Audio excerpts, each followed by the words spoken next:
You are lying in a four-poster bed. You are surrounded by goose-down pillows, and your blankets are warm and heavy. The air is cool, though the fire is still glowing over the other side of the room. You pull the covers up around your chin and sigh contentedly. You slept the whole night through without waking once. You are well rested. You are warm and content. It is still early. To your left, there is a large window taking up most of the back wall. The window affords you a view of the valley below the Storybook Inn. Beyond the valley, you see snow-capped mountains. The sky above them is dark blue, still studded with tiny stars, though the horizon is gilded with the warm glow of the rising sun. It is a beautiful and calm sight. You lay there for a good long while, watching the gathering dawn.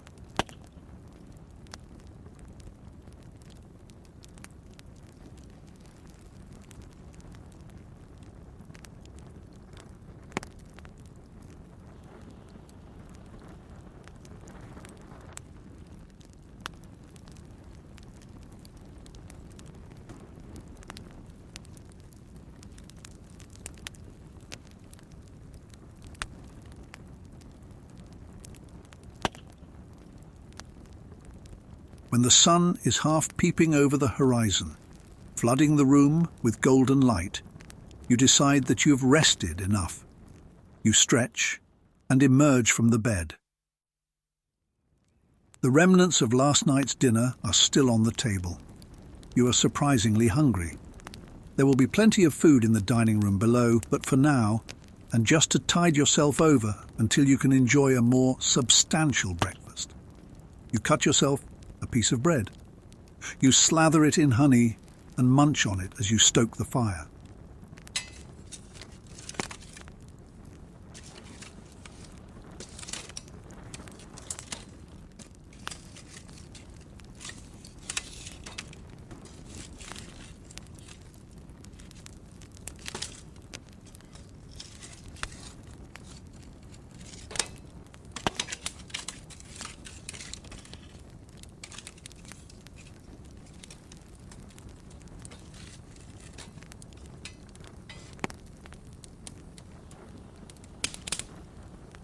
That task done, you consider what you will wear.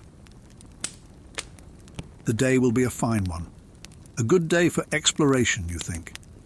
There's much to see in the lands around the Storybook Inn, and you're eager to stretch your legs.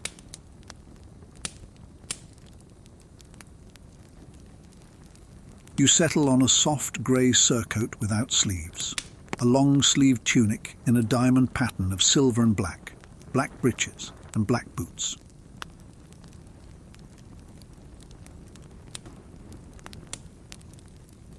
You examine yourself in a mirror and think you look very well.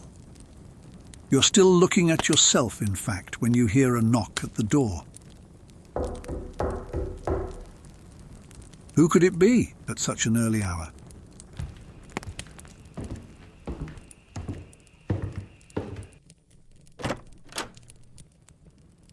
Your old friend, Grizling, is standing in the corridor. Grizling is a dwarf with a long beard, a frame as sturdy and wide as an oak barrel, and a brave heart. His broad, open face is bearing a range of emotions. One part embarrassment, one part hopeful, and one part just glad to see you. You are equally pleased to see Grizling, as unexpected as his presence at your door first thing in the morning might be. You are up, I see. He scratches his beard, as if unsure what next to say. Grizling is dressed in his customary fashion. He wears a metal-studded leather jerkin, which is so long that it descends to his knees. At his knees, his jerkin meets his enormous boots, also studded with metal and covered in leather straps. 2 hand axes and several small pouches are tucked into his broad belt. There are 2 large packs on the floor beside him.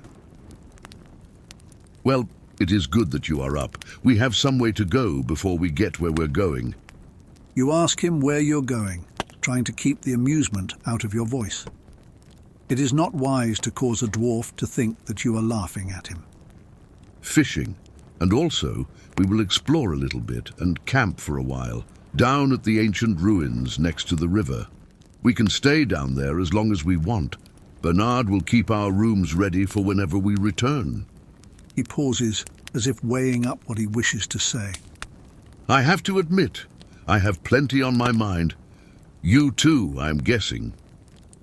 You tell him that, in fact, you do have a few things that you could share with a friend. And as you say it, you realize that it is true. You're looking forward to sharing your troubles with your old friend.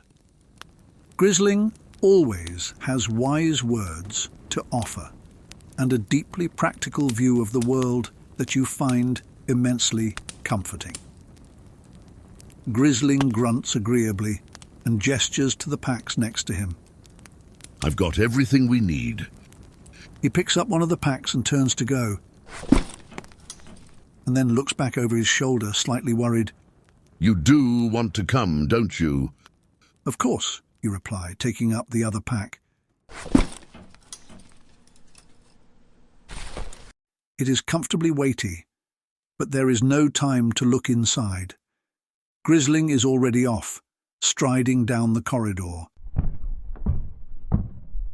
his thick boots clumping on the floorboards. Well, it seems like a day of unexpected adventure and friendship. You smile to yourself. That seems like a good kind of day. You close the door to your room and follow Grizling.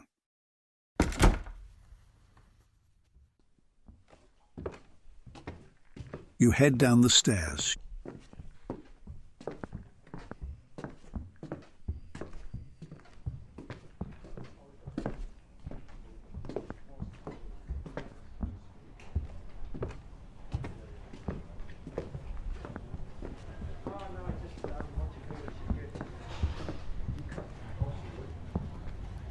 You walk into the dining hall.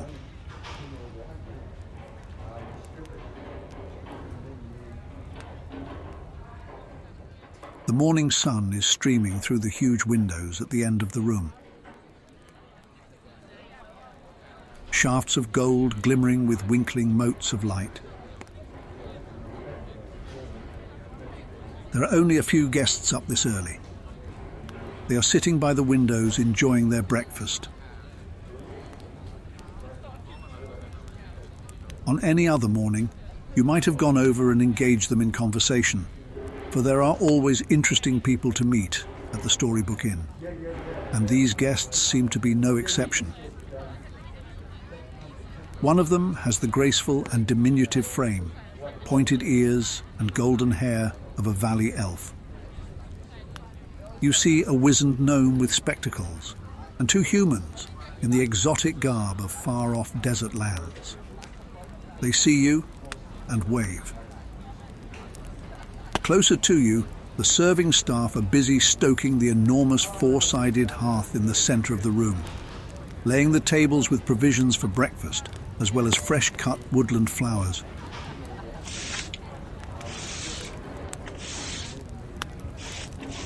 Someone is sweeping the flagstones, an unnecessary task, given that it is already spotlessly clean. But your host, Bernard, likes to ensure that everything is as it should be, and takes no risks that there might be anything out of place.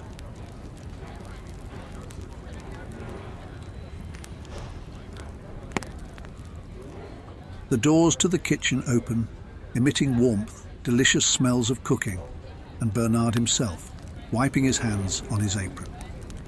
A good morning to you both. I trust you slept well. You both look refreshed and well, and dressed for adventure, I see.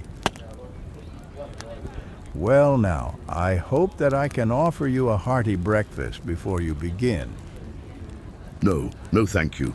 Much obliged, but we do not need breakfast. We will eat on the trail.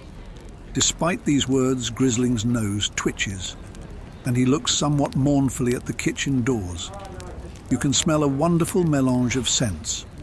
You can smell bread and bacon and spices all wrapped up in wood smoke. Bernard smiles broadly as he follows Grisling's gaze. Spoken like a true traveler, my friend Grizling. But even if you cannot stay to break your fast, I can at least make sure that you do not go hungry. Would you do me the great favor of a moment of your time?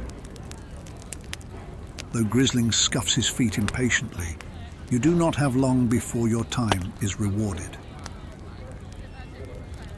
In a thrice, Bernard returns, holding out 2 bundles of sackcloth, tied at the top with string. A young man follows behind him, holding 2 tin mugs, each filled with steaming coffee. Grisling accepts a mug and one of the bundles. He sniffs at the bundle suspiciously, but his face quickly brightens as Bernard tells him what lies inside. Just a few things to keep your strength up. A little apple pie, some bread freshly baked this morning and still hot. Some cheese, some smoked ham, a few trifles like that. You have our thanks. Grisling gives Bernard a sweeping bow and almost spilling his coffee. It is my pleasure, friend Grisling. May the road you travel be as rich and bright as a vein of mithril. It would be my fortune if it leads you back to my home, which lies open to you always. You recognize the words. It is a dwarvish farewell, and evidently touches Grisling, who bows again. As for you, Bernard claps you on your arm and gives you a more casual but equally warm farewell. A day traveling with a friend is always a good day. I wish you good fortune and peace. My home lies open to you too, always. With your farewells completed, you and Grisling walk to the door. The serving staff form up on either side of the door, each giving you their personal farewell. You're somewhat embarrassed, but secretly pleased as you say goodbye to each of them. With a last wave, you open the front door and set out on your journey.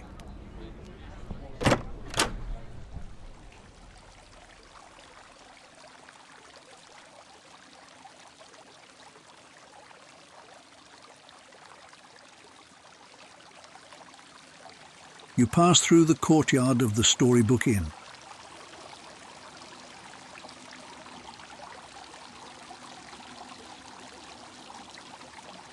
In the center of the courtyard is a fountain surrounded by orange trees. The oranges are large and bright. There are so many of them that the branches droop down in easy reach. Though you're well provisioned already, you cannot resist picking 2 oranges and tucking them into your pack. Grisling nods as if you have done a wise thing. You walk out of the courtyard and into the open air.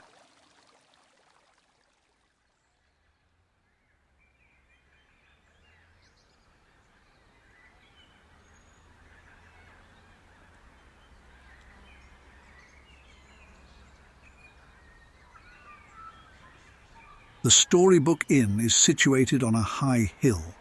The slope of the hill is long and gentle. Below you are more rolling hills, carpeted with long green grass. A path has been worn over the hills, leading away to the west, where you can see a vast forest. You travelled that path yesterday on your way here to the Storybook Inn.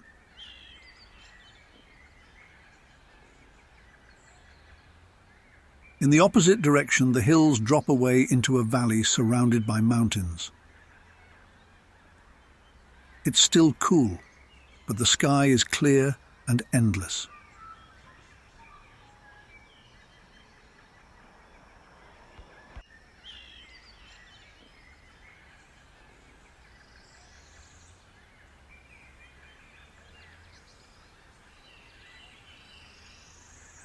You take a deep breath of the cool, clean air. It invigorates you, filling you with calmness and lightness of being. The world around you seems impossibly spacious, and you, a mere mote of life within it. All around you are vast distances and beautiful sights.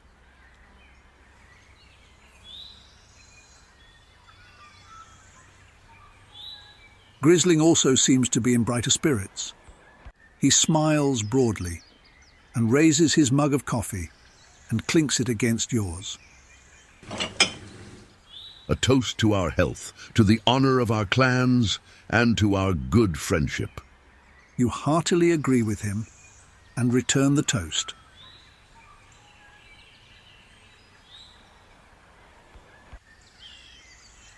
When you're both done, Grizling straps your mugs to his pack.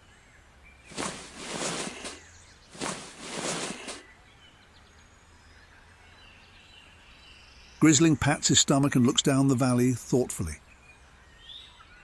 I have often wondered why people spend so much time regretting the past and worrying about the future. Why are those times more valuable than the present moment? Why is the present moment so worthless that it can be squandered on thinking about things that are gone and things that might never come? It is absurd. The only thing that can be important is what is happening right under your nose. Everything else is fantasy. Grizling shakes his head as if to clear it. Let us not be like most people. The sky is blue and wide, the sun is warm on our skin, the air is good and our legs are strong. We are here in the present, which is the best and only place to be. Let us enjoy it without thinking of anything else. You set off down the hill towards the valley.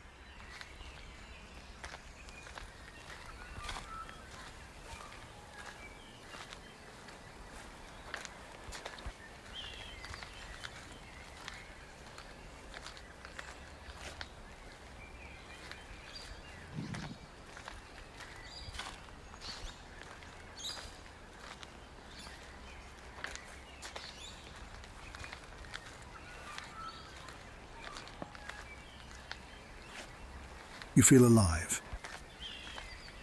Whatever thoughts were swirling in your mind fade away into nothingness, like smoke blown away by a breeze.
There are no other travellers on the trail, but that is not to say that you are without company.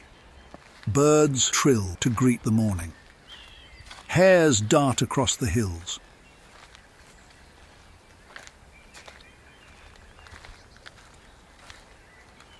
Every now and then you see deer watching you curiously.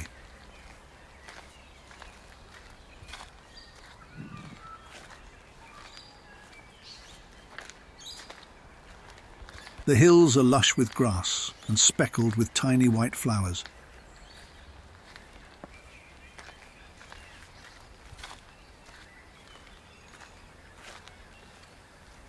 Here and there are clusters of trees with smooth, silvery grey bark and rounded crowns of dense foliage.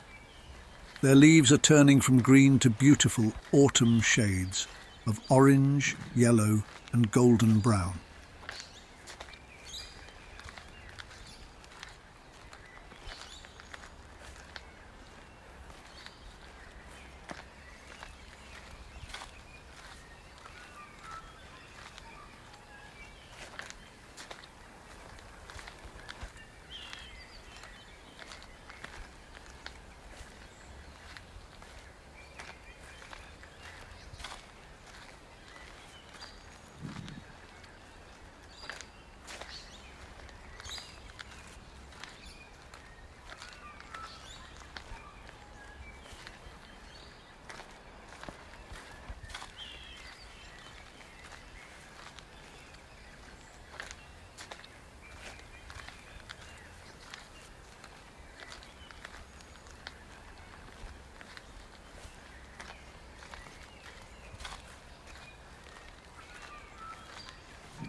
The valley is very broad, many miles across, with mountain ranges on either side.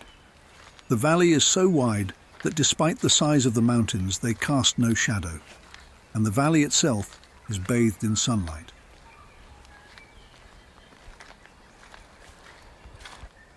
Grizling casts an appreciative gaze at the mountains. Though it is calm and peaceful down in the valley, on the mountain peaks you can see snow streaming away in long trails. It is windy up there. These are good mountains.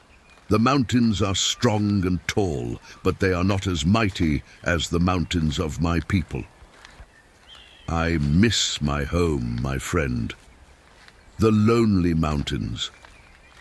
If only you could see it. We dwarves have tunneled long and deep there, discovering treasures beyond imagining, and carving palaces that would make you weep with wonder. It is a place where you can feel safe from anything that the gods might throw at the world. Grizling talks of his home some more. It does indeed sound like a wondrous place. It is a place of ancient mystery too. The dwarves were once prosperous and numerous, but those days are long gone. Many of the places they once lived are abandoned, just waiting to give up their secrets to any adventurer brave enough to visit them. Perhaps, one day, that will be you.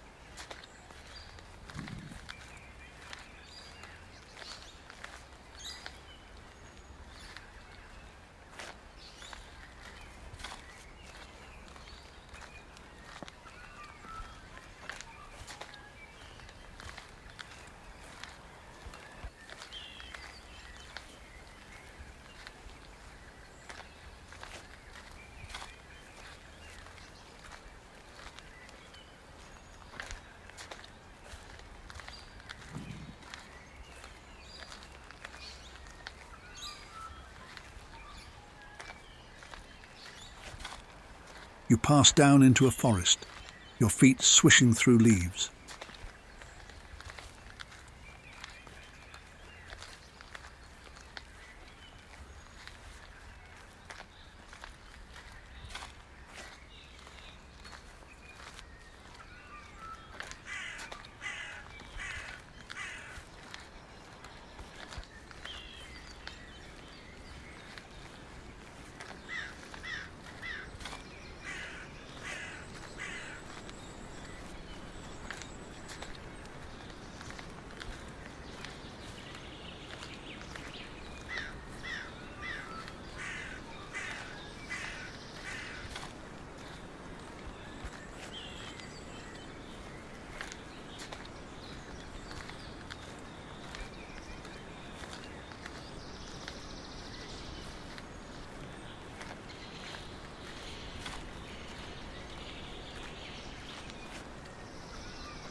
Golden leaves silently drop around you, brushing gently against your face as you walk.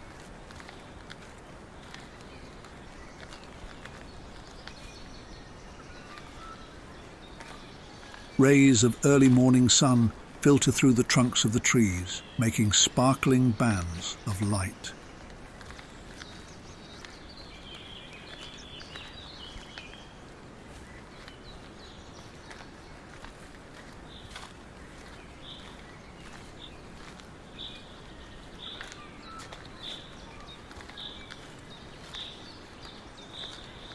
The air is still and warm here.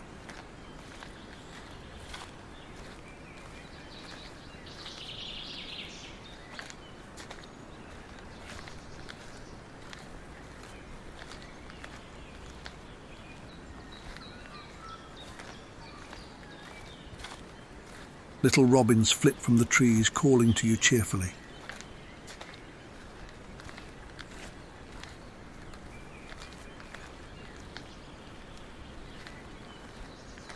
You walk for a long while, following a faint trail.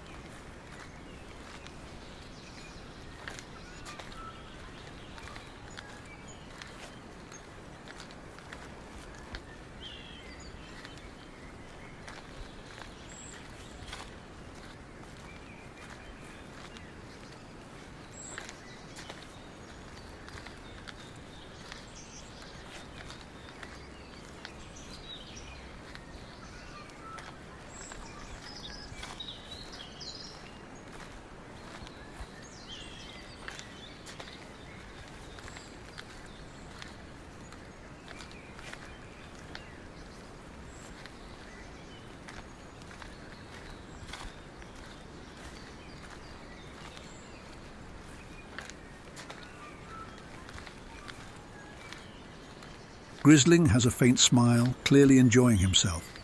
You're enjoying yourself too. You feel calm and content.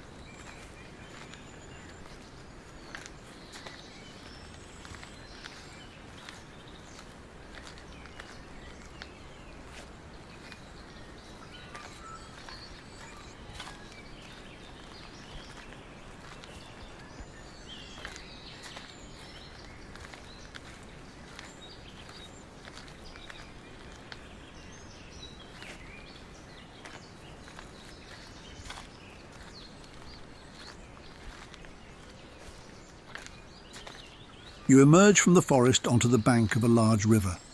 The forest continues on the other side, extending far across the valley, where it meets shining lakes and rivers.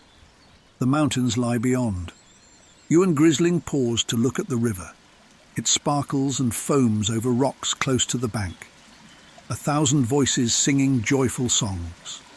Further out, the water glides slowly and silently, the keeper of deep secrets.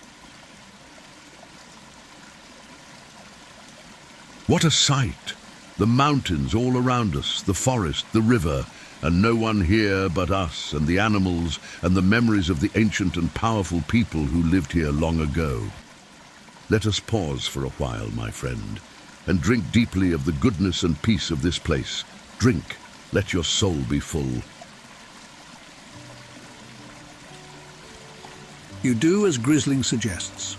You pause. You let the sun light up your face. The smell of pine and the rich scent of the earth fill your lungs, and the happy noise of the river wash over you. You are happy.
You find a jumble of boulders in a quieter part of the river.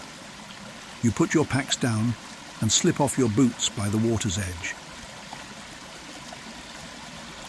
You see a large rounded boulder that looks comfortable. You sit yourselves down and put your feet in the water.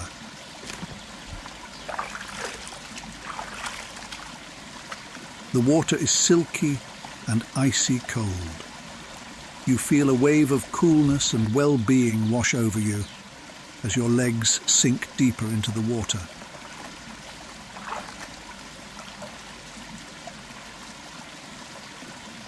Grizling obviously feels the same way, judging by his sighs of contentment as he splashes his huge feet beside you.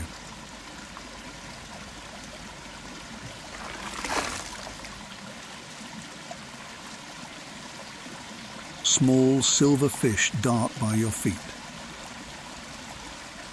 You watch the fish, so quick and light and shining in the sun, going about their own business, completely oblivious to your presence.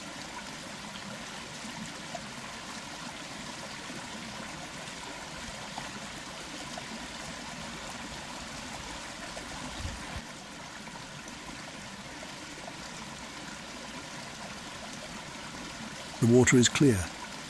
You can see colourful pebbles rippling on the riverbed.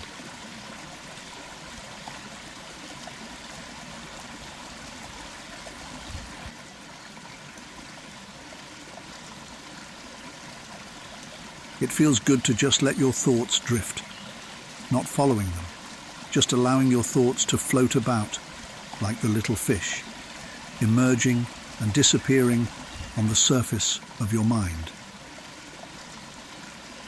There is a deeper peace underneath your thoughts. That deeper peace is always available to you, regardless of how many thoughts skate across it. You can access it at any time, even in the deepest crisis. It is a calm and peaceful expanse in which every thought appears and fades away.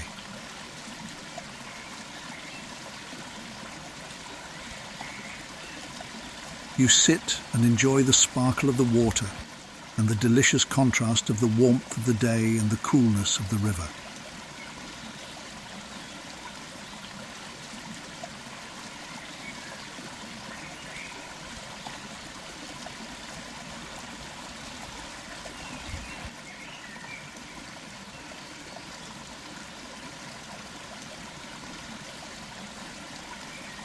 After a while, you and Grizling dry your feet and put your boots back on. You are refreshed and ready to continue your journey.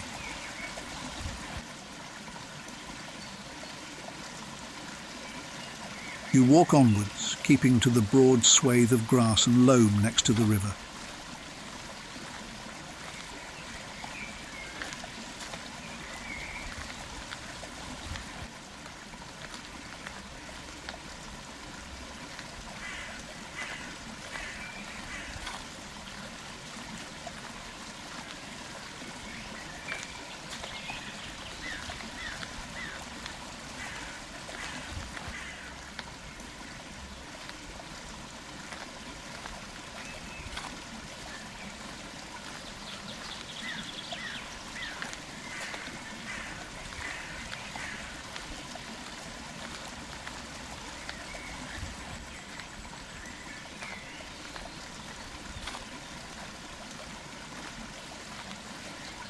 You and Grizling talk about your lives, and you find yourself telling Grizling a few of your problems, or to be more precise, what you think are your problems. Indeed, this is a point that Grizling makes after he has patiently listened to you. It seems to me that if you do not think something is a problem, then it isn't a problem. Change your thinking and you change your life. Remember, you don't have to turn this into something. It doesn't have to upset you. You don't have to have an opinion about everything. You can just choose to shrug your shoulders and not have a view about it one way or another.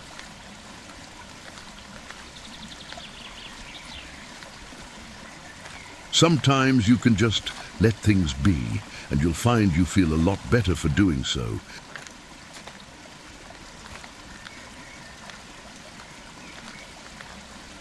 The only thing you can control is yourself, your behavior, and how you view things. So focus on that. There is never a need to get worked up by things you can't control. These things didn't ask for your attention. Leave them alone.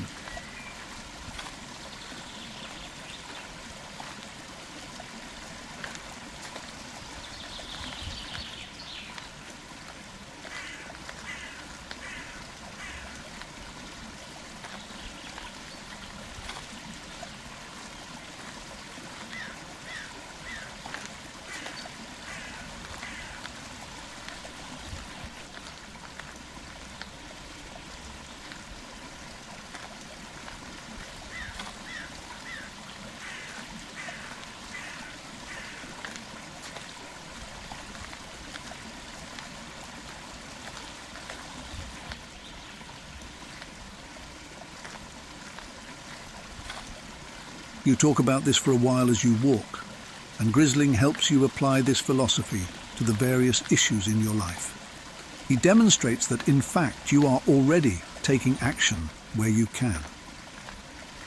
Everything else is beyond your control, so there is no sense in you getting worked up about it. Indeed, you have the ability to choose not to have any judgment about those issues at all.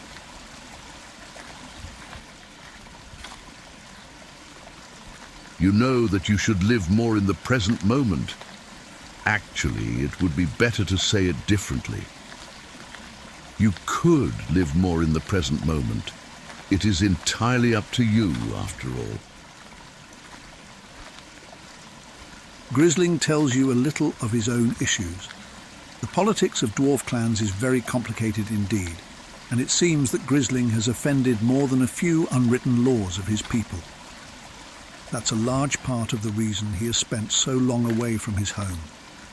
You listen and carefully apply some of Grisling's own philosophy to what he tells you.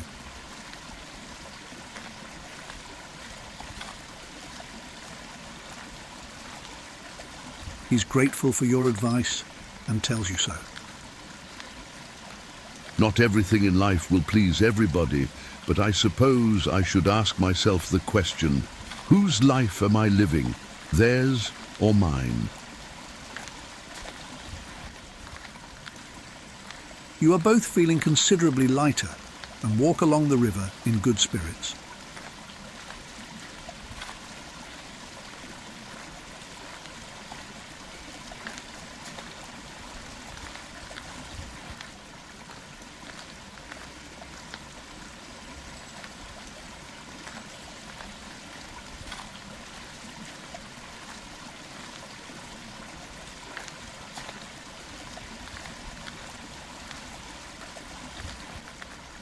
You round a bend in the river and see a large meadow.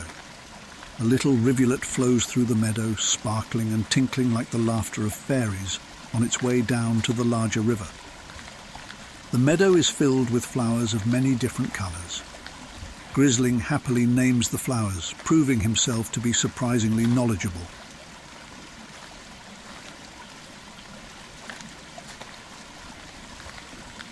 There are yellow buttercups, blue cornflowers, red poppies, and violet foxgloves, all growing on a lush carpet of grass.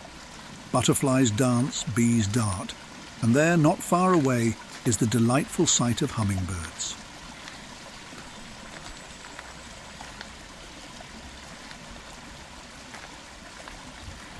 You pause and watch.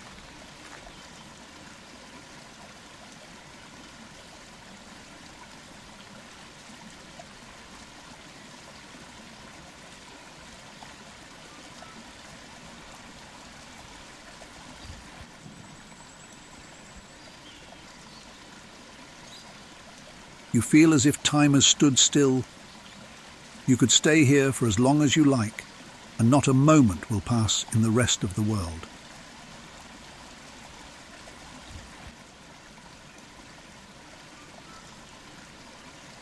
Grizling tells you that this is a magical place. The people who once lived in the valley are long gone, but the echo of their power lives on in the beauty around you. He says that this meadow must once have been an important place to them.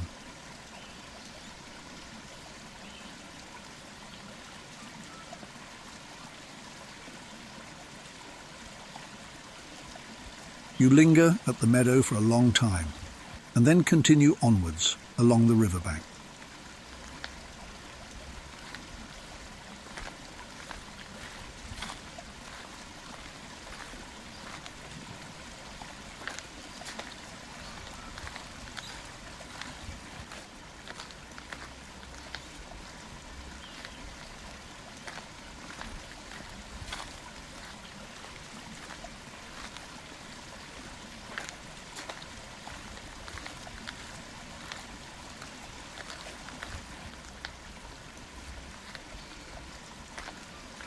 The river becomes broader and slower. The opposite bank is high and rocky. Water tumbles down it, fed by mountain streams.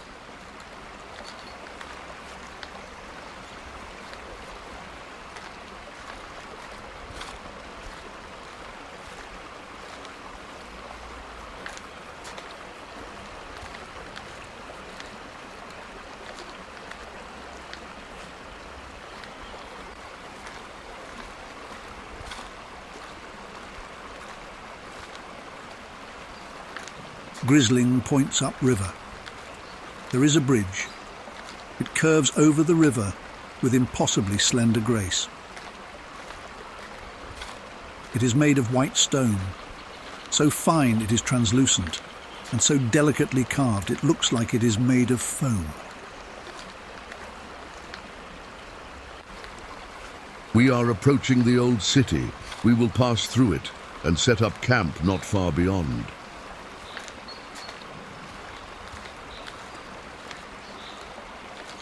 You approach the bridge. The bridge is extraordinarily beautiful. Though it is ancient, it looks newly made. It is slightly warm to the touch. Its surface is so highly polished it glimmers in the light, but your feet find firm purchase.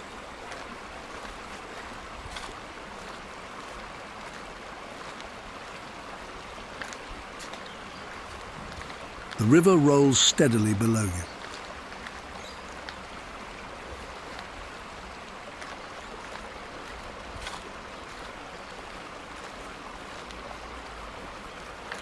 On the other side, you see the remnants of a road.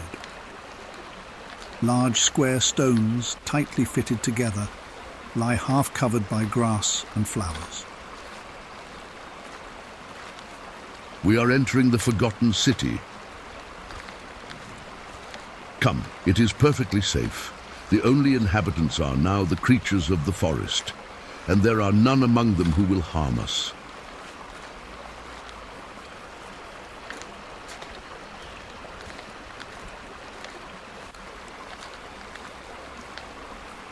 Here and there you see white stone, the remnants of walls, a fluted pillar, an archway. There was once a city here, but it has long been abandoned, and even its ruins are now the barest imprint on the land. It is peaceful, however. There are flowers everywhere, lush grass, and rambling roses growing up broken walls.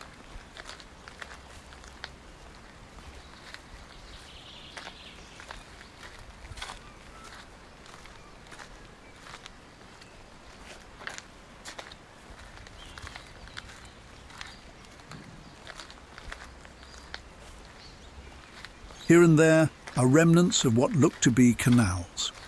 Most are dry, but there are some that are still flowing with water.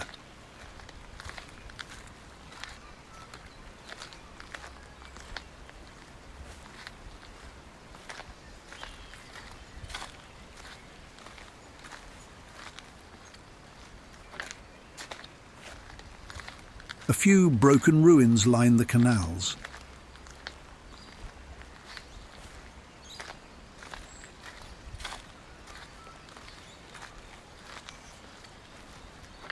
You imagine that the spaces between the buildings and the edges of the canals had once been busy and pleasant promenades, thronged with people. There is no one here now, of course, and no record of who they were, save for these silent sentinels that are themselves crumbling to dust.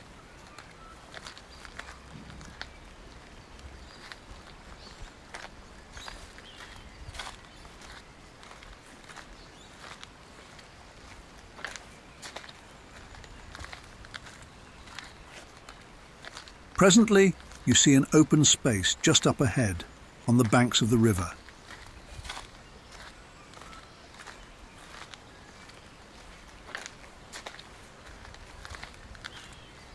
The path becomes broader, the flagstones sharper and well defined.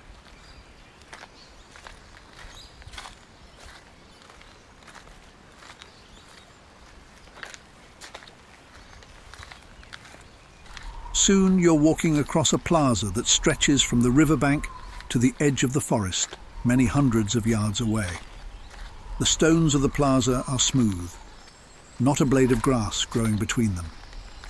Here and there at the edges of the plaza you see buildings, mostly crumbled, but still sufficiently intact to reveal that they were once graceful apartments.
On the water's edge is a building made of delicate swirls of stone, reaching up to a spire many hundreds of feet from the ground. The building is made of the same translucent stone as the bridge and shimmers like a pearl in the sun. You stop for a moment. Despite its beauty, age and the elements have left their mark on the building. Its perfect lines are marred by collapsed walls and ivy growing up its lower reaches. This is the Tower of Unity, or so many modern scholars call it. What it was called by those who built it and for what purpose it was used, we will never know. But do not be sad. Everything passes. Nothing is forever. And a good thing that is too when you think about it. Come, we will make our camp a little further on. I know of a pleasant glade not far away. Grizling leads you past the building.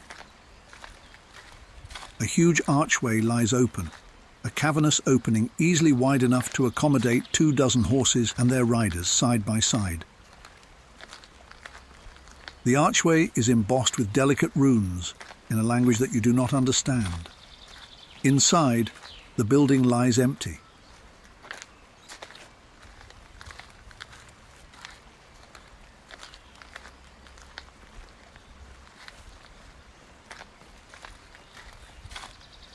You walk onwards for perhaps half an hour, marvelling at the sights of the city, occasionally crossing old bridges over canals.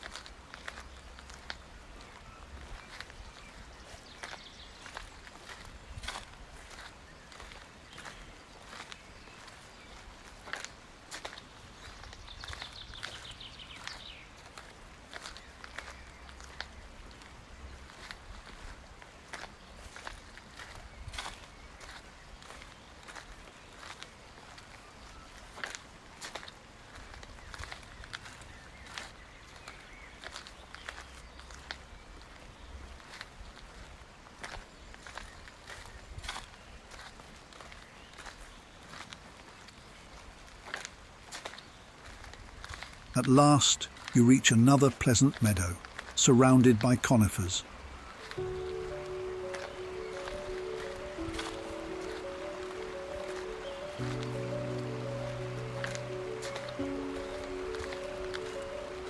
You can still see the spires of the city behind you, but here it is just open space. It is quiet.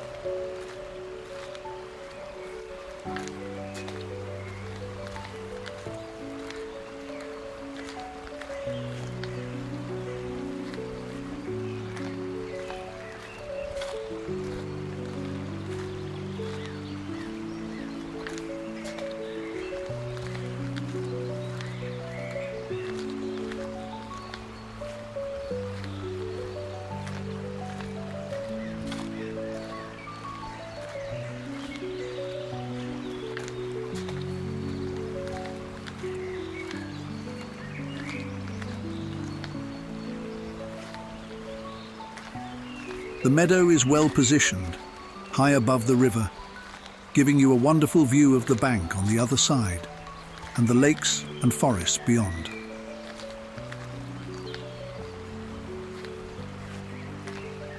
The grass is soft and covered with delicate mountain flowers.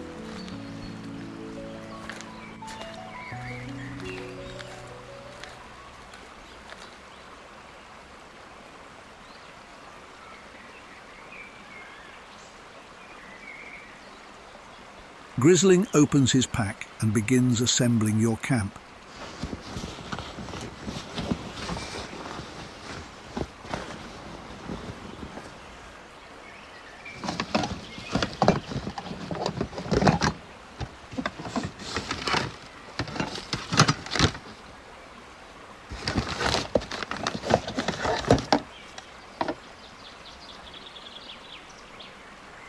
His pack must be larger inside than it appears, for you are astonished at the things that emerge.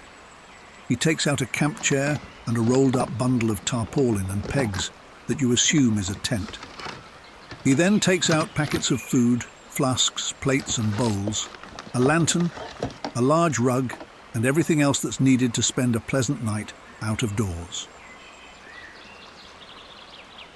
Curious, you set your own pack down and open it.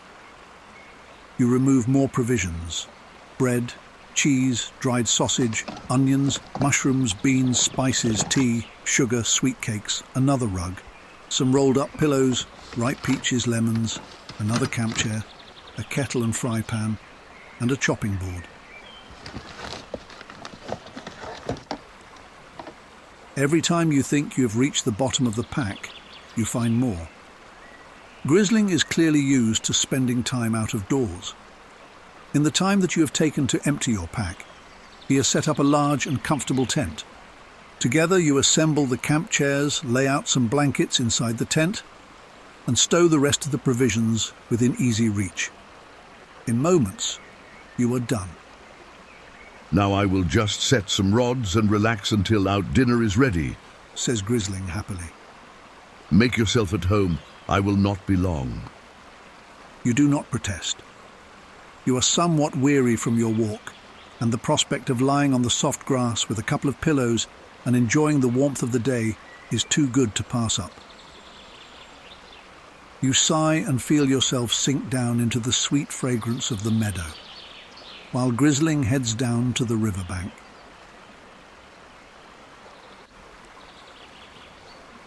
You could not imagine a more perfect day. You're in the company of a good friend, in a beautiful and lonely place, far from anything that could possibly trouble you.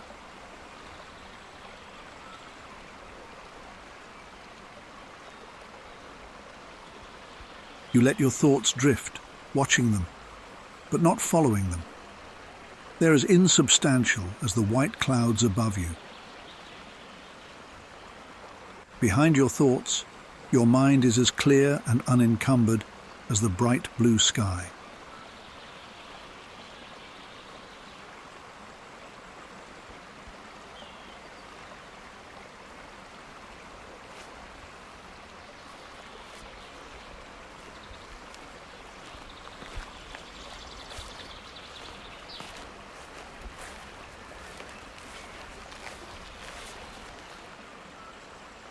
Grizling returns.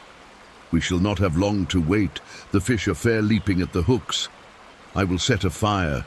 It is too warm to really need it, but it will be nice to have a fire at hand if we feel like tea. You half raise yourself and offer to help, but Grizling will have none of it. I enjoy being useful.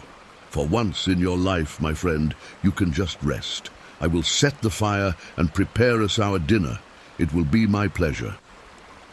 You accept his offer and lie back as he good-naturedly strides off to collect some wood.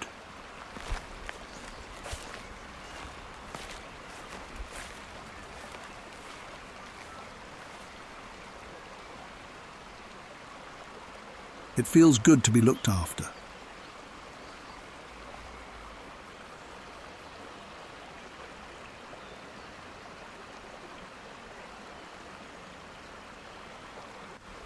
Grizling is quick and efficient.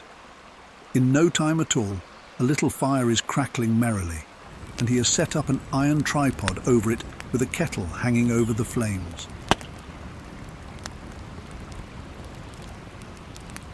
It is still warm and bright, and the flames are almost invisible, but even so, it is comforting to have close by.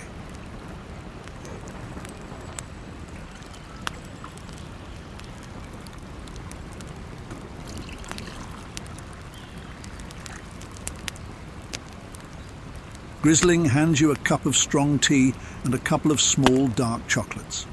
You find that the chocolates contain raspberry cream centers. They are absolutely delicious. You sip your tea and nibble at them, while Grizling sets himself down to rest at last.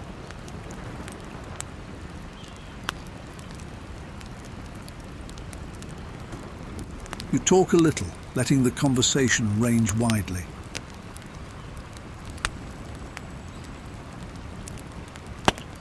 When the conversation turns to your life, you mention your troubles.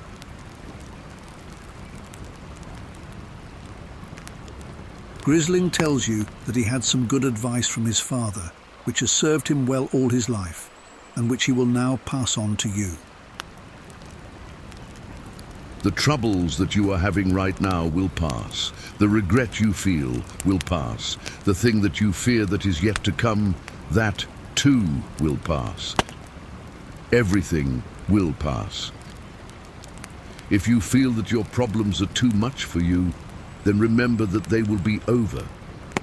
Nothing lasts forever, not even our troubles. If you don't know what to do to resolve them, then just wait. All you have to do is wait, and they will pass. In the meantime, if you have some energy to do more, then get up, get outside, keep moving. You won't feel this way forever. Remember how often fear and regret has lied to you, telling you that it will be forever, and it never was forever. There came a day when you were happy again. So do not be sad. Remember, this is a world where you will enjoy things again. Something good will happen. All you have to do is wait. That's all. You contemplate this advice for a while, and you reflect on the fact that what Grizling has said is true. Right now, in this moment, life is good. You're lying in the sun with a good friend, in a beautiful landscape.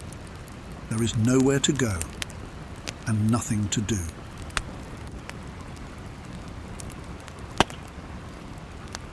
In a little while you will have a feast of fresh fish and other good food. There are many hours of warm sun left in the day, and the night promises to be full of bright stars and more good conversation.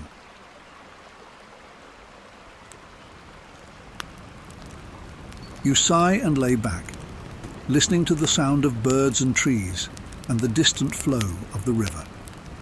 You close your eyes. You are at peace.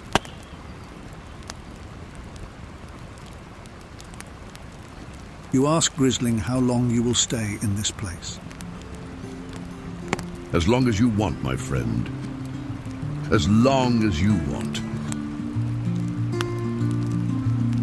Two friends by the fire, mountains all around, stars shining bright, no one else in sight. Guitar in hand, playing soft tunes, whispers in the breeze under the moon. Watch the stars above around the fire's glow. Dreams in our eyes, hearts feeling home.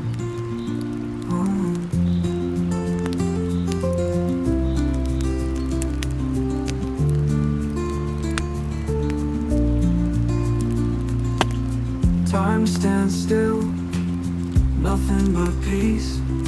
Nature's lullaby, our souls release. No words needed, silent connection. In the wilderness, pure perfection. Watch the stars above around the fire's glow. Dreams in our eyes, hearts feeling home.